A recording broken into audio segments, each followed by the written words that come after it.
বহুকাল আগের কথা। নীলনগর নামক এক রাজ্যের রাজা ছিল শ্যামচন্দ্র, আর তার রানী ছিল রূপমতী। তাদের একমাত্র পুত্র ছিল রাজকুমার উত্থান। রাজকুমার উত্থানের বিবাহ নিয়ে রাজা রানী দুজনেই অনেক চিন্তিত ছিল, কারণ উত্থানের কোনো কন্যাকেই পছন্দ হতো না। রাজা শ্যামচন্দ্র চিন্তিত হয়ে রানীকে বলল, রাজকুমারের বিবাহের বয়স যে পেরিয়ে যায় রানী, এদিকে আমারও অনেক বয়স হয়েছে। রাজকুমারকে বিবাহ দিয়ে রাজ্যভার তার হাতে তুলে দিতে পারলে শান্তি পেতাম। দেশ বিদেশের বহু রাজকন্যার ছবি রাজকুমারকে দেখানো হয়েছে। রাজকুমারের কোনো কন্যাকে বিবাহের জন্য পছন্দ হচ্ছে না। তার জন্য আমার মাথায় একটা বুদ্ধি এসেছে রাজা মশাই। কি বুদ্ধি রানী, জলদি বলো। আমাদের রাজ্যে যত বিবাহযোগ্য কন্যা আছে তাদের সবাইকে একদিন রাজ্যে নিমন্ত্রণ করুন। এর মাঝে থেকে কোনো এক কন্যাকে রাজকুমারের নিশ্চয়ই মনে ধরবে। তুমি বলছো যখন রানী, তবে এমনটাই হবে। দেরি না করে আমি তাহলে এক্ষুনি রাজঘোষককে আদেশ করছি। শোনো শোনো শোনো, সকল রাজ্যবাসী শোনো।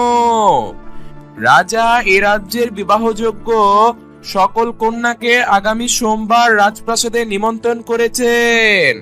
তার মাঝ থেকে রাজকুমারের যদি কোনো কন্যাকে পছন্দ হয়, তবে সেই কন্যার সঙ্গে রাজকুমারের বিবাহ সম্পন্ন হবে। শোনো শোনো শোনো, সকল রাজ্যবাসী শোনো। আরেকদিকে নীলনগর রাজ্য পেরিয়ে বহুদূর মায়ানগর নামের এক রাজ্য ছিল। সেই রাজ্যের রাজার নাম ছিল মেঘচন্দ্র এবং রানী ছিল কঙ্কাবতী। প্রাকৃতিক সম্পদে ভরপুর ছিল সে রাজ্য। মানুষের কোনো দুঃখ দুর্দশা ছিল না। রাজা মেঘচন্দ্রের একমাত্র কন্যা ছিল রাজকুমারী পণ্ডিতা। রূপে গুণে রাজকন্যা পণ্ডিতার মতো কন্যা আশেপাশে কোনো রাজ্যে ছিল না। রাজা রাজকন্যার সাথে পাশের রাজ্যের রাজকুমারের বিবাহ ঠিক করলো। বিবাহের জন্য পুরো রাজ্য সাজানো হলো, কিন্তু রাজকুমারীর উপর এক তান্ত্রিক জাদুকর মৎস্যপের নজর পড়েছিল। সে রাজ্য এবং রাজকন্যা দুটোই হাতিয়ে নেওয়ার পরিকল্পনা করেছিল। সে রাজপ্রাসাদে উপস্থিত হয়ে বলল, বন্ধ করো এই বিবাহের আয়োজন। রাজকন্যা পণ্ডিতের বিবাহ হবে শুধুমাত্র আমার সঙ্গে। আমি হব এই রাজ্যের ভবিষ্যৎ রাজা। তোমার সাহস তো কম নয় জাদুকর মৎস্য। তুমি আমার রাজপ্রাসাদে এসে আমার সামনে চোখ রাঙিয়ে কথা বলছো। তোমার মতো একটা জাদুকরের সঙ্গে আমার কন্যার বিবাহ দিব, তা তুমি ভাবলে কি করে? আমার জাদু শক্তি সম্পর্কে আপনার হয়তো কোনো ধারণা নেই মহারাজ। আমি ইচ্ছে করলে এক্ষুনি পুরো রাজ্যকে ধ্বংস করে দিব। এই জাদুকরকে এক্ষুনি রাজপ্রাসাদ থেকে বের করে দিন মহারাজ। প্রহরী, এই জাদুকরকে রাজ্য থেকে বের করে দাও। প্রহরী এগিয়ে আসতে জাদুকর মৎস্য তার জাদু শক্তি দিয়ে প্রহরীকে পাথর বানিয়ে দিল। তখন উপস্থিত সকল রাজ কর্মচারী ভয় পেয়ে গেল। রাজকন্যা দূর থেকে সব দেখছিল।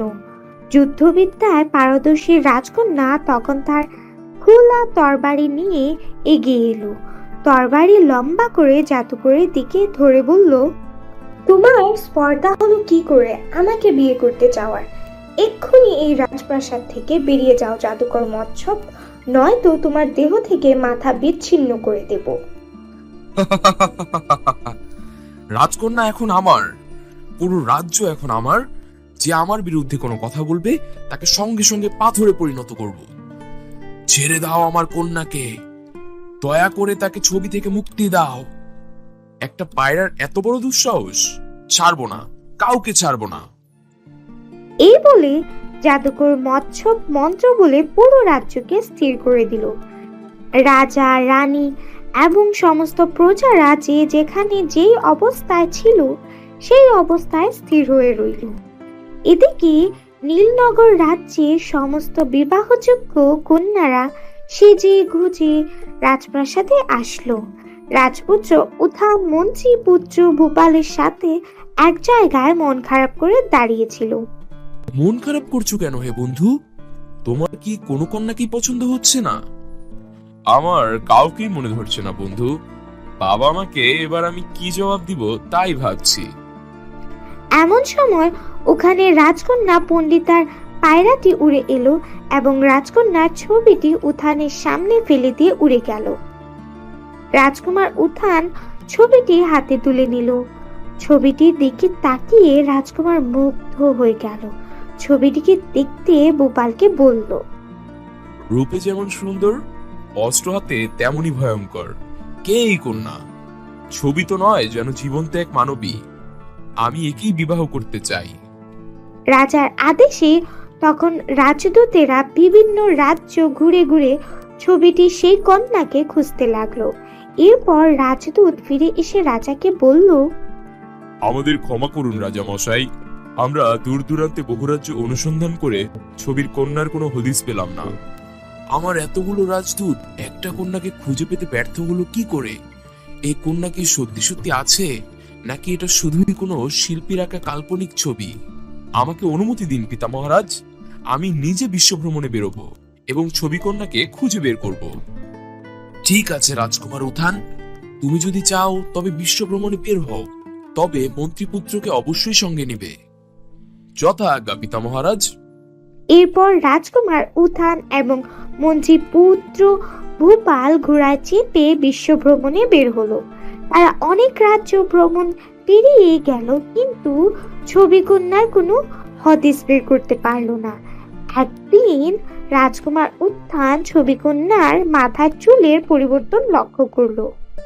দেখো বন্ধু, অবাক কাণ্ড, ছবির কন্যার চুলগুলো আগে থেকে লম্বা হয়ে গিয়েছে। এ কি করে সম্ভব? তুমি ভুল দেখেছো বন্ধু, ছবির চুল আবার লম্বা হয় কি করে? অনেকদিন যাবত ভ্রমণ করতে করতে তুমি ক্লান্তিতে এমন দেখছো। না বন্ধু, আমার কথা বিশ্বাস করো, আমি তো সবসময় ছবিটি দেখি, আগের থেকে চুলগুলো অনেক লম্বা হয়েছে, তা আমি স্পষ্ট বুঝতে পারছি। তবে নিশ্চয়ই কোনো রহস্য লুকিয়ে আছে এই ছবিতে। এই কন্যার ঠিকানা খুঁজে বের করতে পারলেই রহস্য উদ্ঘাটন হবে। বন্ধু, একটা জিনিস লক্ষ্য করেছো, এই রাজ্যটা একেবারে শুনশান নীরব, মানুষের কোনো আওয়াজ কানে আসছে না। হ্যাঁ বন্ধু, ঠিকই বলেছো, ওই দেখো দুটো লোক দাঁড়িয়ে আছে, চলো কথা বলি। এই যে শুনুন, এই রাজ্যের নামটা কি ভাই? এই যে শুনুন, কথার উত্তর দিচ্ছেন না কেন? এরা যে কথা বলে না। চলো বন্ধু, আরো সামনে আগাই। সকলেই স্থির হয়ে আছে, কেউ নড়ছে না বা কথা বলছে না। এর মাঝে নিশ্চয়ই কোনো রহস্য হয়েছে। এর রহস্য আমাদের উদ্ঘাটন করতেই হবে। এগিয়ে চলো বন্ধু। ঠিক আছে বন্ধু, চলো তবে। রাজকুমার উত্থান এবং মন্ত্রীপুত্র ভূপাল সামনের দিকে চলতে লাগলো। চলতে চলতে সন্ধ্যা হয়ে এলো। সন্ধ্যা ঘনিয়ে এলো রাজকুমার, চলো আমরা একটা তাঁবু খাটিয়ে রাতে থাকার ব্যবস্থা করি। বন্ধু, মেটে দূর দেখো দেখো, এই যে চলন্ত দুটো মানব। এই রাজ্যে চলন্ত মানব কোথা থেকে এলো? এই দুটো মানব এই রাজ্যে কেউ নয় বন্ধু, ওরা এসেছে দূর দেশ থেকে। তান্ত্রিক জাদুকর মৎসব এই রাজ্যের রাজকুমারীকে যে ছবিতে বন্দি করে রেখেছে, সেই ছবিটি এই রাজকুমার পেয়েছে এবং এই রাজকুমার এই ছবি কন্যাকে বিয়ে করার জন্য খুঁজতে বেরিয়েছে। আহারে, বেচারা রাজকুমার জানে না যে সে যাকে খুঁজছে সেই কন্যা তার সঙ্গেই আছে। সঙ্গে থাকা মানুষকে কি সারা বিশ্বে খুঁজে পাওয়া যায়? রাজকুমার কখনো রাজকুমারীকে সামনাসামনি পাবেই না। বড় দুঃখ লাগছে তার জন্য। আরে না না, রাজকুমার মৎস্যপের জাদু নষ্ট করে রাজকুমারী ও রাজ্যকে সচল করার একটা উপায় আছে। কি উপায় বন্ধু? 700 নদীর দেশে এমন একটা নদী আছে যেখানে এক নদীর পানি দুই ভাগে বিভক্ত। সেই স্থানে ডুব দিয়ে নদীর তলদেশে রয়েছে রূপালী রঙের ঝিনুক। রূপালী ঝিনুকের ভেতর আছে সোনালী একটা মুক্তা, কিন্তু সেই ঝিনুক পাহারা দিচ্ছে 7টি বিশাল রাক্ষসী কাকড়া। ভীষণ শক্তি তাদের, তারা লোহাকে পর্যন্ত নিমিষেই কেটে কুটি কুটি করে ফেলে। তবে নারকেল, জিঞ্জিরার নারকেল তাদের অনেক ভীষণ প্রিয়। সেখানে থেকে নারকেল এনে তাদের সামনে টোপ ফেলে ঝিনুক চুরি করে আনা সম্ভব। এনে সেই মুক্তা রাজকুমারীর ছবিতে ছোঁয়ালে রাজকুমারী জীবন্ত হয়ে উঠবে। সেই মুক্তা রাজ্যে আনলে সমস্ত রাজ্যবাসী স্বাভাবিক হবে। তবে যে ওই জাদুকর আবারও ফিরে এসে আরো ভয়ঙ্কর কিছু করবে, তারও উপায় আছে বন্ধু। সোনালী মুক্তাটি তীরের মধ্যে গেঁথে জাদুকরকে তীরবিদ্ধ করলে তার জাদুবিদ্যা আর কাজ করবে না এবং সে মারা যাবে। ক্যাছো ইঁদুর এবং মেঠো ইঁদুর কথা রাজকুমার চুপচাপ শুনে। পরদিন ঘুম থেকে উঠে সে সবকিছু মন্ত্রীপুত্রকে খুলে বলল। 700 নদীর দেশ হলো বাংলাদেশ, কিন্তু তার মধ্যে থেকে এক নদীর পানি দুই ভাগে বিভক্ত কোথায়? আমরা নারকেল ঝিঞ্জিরা থেকে নারকেল এনে জাহাজে করে সেই নদী খুঁজতে বের হই বন্ধু। নিশ্চয়ই সে নদীর খোঁজ পাবো। তারা নারকেল জিঞ্জিরা থেকে বেশ কিছু নারকেল এনে জাহাজে করে বেরিয়ে পড়লো। চলতে চলতে তারা পদ্মা ও যমুনা নদীর মোহনা এলো। সেই মোহনার পানির রং দুই রকমের। তাই দেখে রাজকুমার উত্থান বলল, পেয়েছি বন্ধু, পেয়ে গেছি। পদ্মা ও যমুনা নদীর মোহনাই হলো সেই স্থান। এর নিচে আছে রূপালী ঝিনুক। তবে আমি নদীতে ডুব দিই বন্ধু, তুমি দড়িতে বেঁধে নারকেলগুলো নিচে ফেলবে। না বন্ধু, ছবিকন্যাকে খুঁজে বের করার লক্ষ্য আমার। আমি নদীর তলদেশে নামবো, তুমি ছবিকন্যাকে সযত্নে তোমার কাছে রেখো। এরপর রাজকুমার উত্থান সেখানে ডুব দিল। মন্ত্রীপুত্র ভূপাল উপর থেকে দড়িতে বেঁধে নারকেলগুলো নিচে ফেললো। রাজকুমার দেখলো 7টি বিশাল আকারের রাক্ষসে কাকড়া একটা রূপালী রঙের ঝিনুক পাহারা দিচ্ছে। কাকড়াগুলো নারকেল দেখে সে স্থান ত্যাগ করে নারকেল খেতে এলো। অমনি রাজকুমার উত্থান দ্রুত গতিতে ঝিনুকটি হাতে নিয়ে উপরে উঠে এলো। রূপালী ঝিনুক পেয়েছি বন্ধু, এইবার আমি ছবিকন্যাকে জীবন্ত করতে পারবো। এরপর রাজকুমার ঝিনুকটি খুলে সোনালী মুক্তা বের করলো। সোনালী মুক্তাটি রাজকুমারীর ছবিতে ছোঁয়াতে ছবি থেকে মুক্তি পেয়ে রাজকুমার উত্থানের সামনে আবির্ভূত হলো। আমি মায়ানমার রাজ্যের রাজকন্যা পণ্ডিতা। তান্ত্রিক জাদুকর মৎস্যপ আমাকে জাদুমন্ত্র দিয়ে ছবির মধ্যে বন্দি করে রেখেছিল। আপনি আমাকে মুক্ত করেছেন রাজকুমার। আপনি সমস্ত বিপদ আপদ উপেক্ষা করে আমার মুক্তির পথ খুঁজেছেন। এই জন্য আমি আপনার উপর চিরকৃতজ্ঞ থাকব। আপনি মুক্ত হতে পেরেছেন দেখে আমি অত্যন্ত আনন্দিত হয়েছি রাজকন্যা। আমি উত্থান, নীলনগর রাজ্যের রাজকুমার। আমি জানি রাজকুমার, আমি ছবিতে বন্দি থেকে আমি সবকিছু দেখেছি এবং শুনেছি। আর তবে দেরি নয় রাজকুমারী পণ্ডিতা, আমাদের এখন মায়ানগর রাজ্যে যেতে হবে। সেখানে পুরো রাজ্য জাদুমন্ত্রে স্থির হয়ে আছে, তাদের জাগাতে হবে। চলুন রাজকুমার। রাজকুমার উত্থান, রাজকুমারী পণ্ডিতা এবং মন্ত্রীপুত্র ভূপাল চলে গেল মায়ানগর রাজ্যে। সেখানে তারা সোনালী মুক্তা নিয়ে বের করতে মুক্তা থেকে সোনালী রঙের আলোর ছটা বের হয়ে সমস্ত রাজ্যে ছড়িয়ে পড়ল এবং রাজা রানী আর সমস্ত রাজ্যবাসী জেগে উঠল। তুমি কি ঠিক আছো আমার কন্যা? আমার চোখের সামনে তোমাকে ছবিতে বন্দি করে দিল, আর আমি কিচ্ছু করতে পারলাম না। আমি ঠিক আছি পিতা মহারাজ। উনি নীলনগর রাজ্যের রাজকুমার উত্থান। তিনি আমাদের সমস্ত রাজ্যকে পুনরায় জাগরিত করেছেন। আপনারা সকলেই জেগে উঠেছেন এবং ভালো আছেন জেনে আমার অনেক ভালো লাগলো। আমি তোমার এই ঋণ কোনোদিন শোধ করতে পারবো না রাজকুমার উত্থান। রাজকুমারীর সাথে রাজকুমারের বিয়ে দিয়ে দিন মহারাজ, তাহলে তো আর ঋণের প্রশ্ন আসবে না। তাই হবে, তাই হবে। মন্ত্রী, সেনাপতি, উজির, নজির, আপনারা সকলে মিলে জলদি বিবাহের আয়োজন শুরু করে দিন। কার এত বড় দুঃসাহস? সে আমার জাদুমন্ত্রের জাল ছিন্ন করেছে। সবাইকে এবার আমি ভয়ঙ্কর শাস্তি দেব। আর তুমি কিছু করতে পারবে না জাদুকর মৎস্যপ।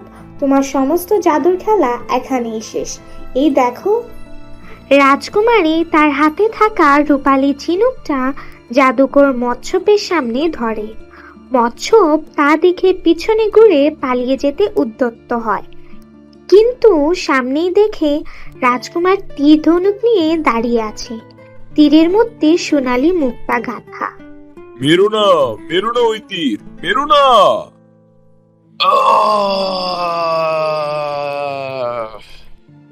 এই গল্প থেকে শিক্ষা পেলাম, অপশক্তি যতই শক্তিশালী হোক, শুভ শক্তির জয় সর্বদা সুনিশ্চিত।